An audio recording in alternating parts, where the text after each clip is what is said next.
This is E.T. Does the perfect or best diet exist, applicable to all people, regardless of race and ethnicity, living in any historical era, any climate, at any altitude, latitude?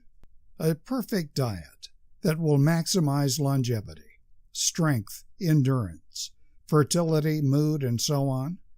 The answer, no, or at least probably not.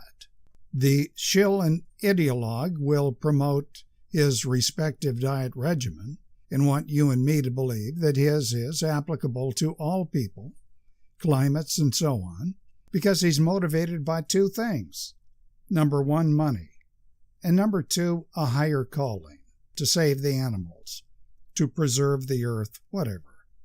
Vegans are an example, although I'm sympathetic to their diet regimen.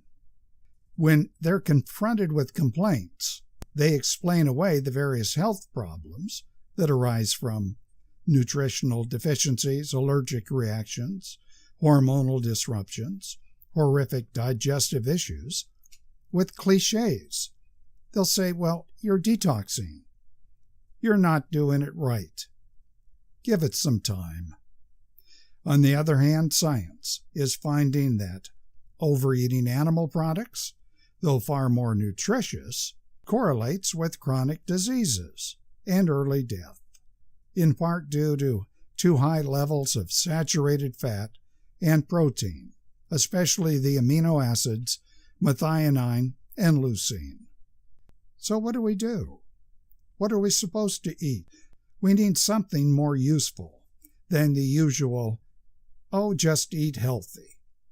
Oh, eat a balanced diet. Well, here are some time-tested generalizations that are applicable for the most part to most people, most climates, most eras. Generalization 1. Listen to your body. Your appetite tells you a whole lot. If you're a vegan and your diet is deficient in vitamin B12, omega-3 fats, vitamin D, then probably the foods that you crave will be rich in those nutrients. Now, science is not 100% on board with this assumption, but it has been long assumed to be true. Generalization 2. Avoid processed foods. We're talking about refined flour products, or hot dogs, bologna. Those last two are proven corollaries to some chronic diseases. And avoid the phony meat substitutes, like the faux bacon. Now, this does not include juicing or blending, assuming the food is consumed immediately, nor does it include fermented foods, consumed for millennia by people around the world with reported health benefits. Included on things to avoid are the various food additives used for preservation and taste. Among the worst, in my opinion, is monosodium glutamate, MSG. Generalization 3. Eat a wide variety of foods. That's to make sure you get enough of the nutrients. Generalization 4. Eat plenty of raw or uncooked foods, or simply do not overcook them. This to preserve vitamins and various phytonutrients, known and yet to be discovered, and to avoid turning your food into something carcinogenic. There are exceptions to this rule. Tomatoes, for instance, release lipocene with cooking. And beans, for instance, have to be cooked.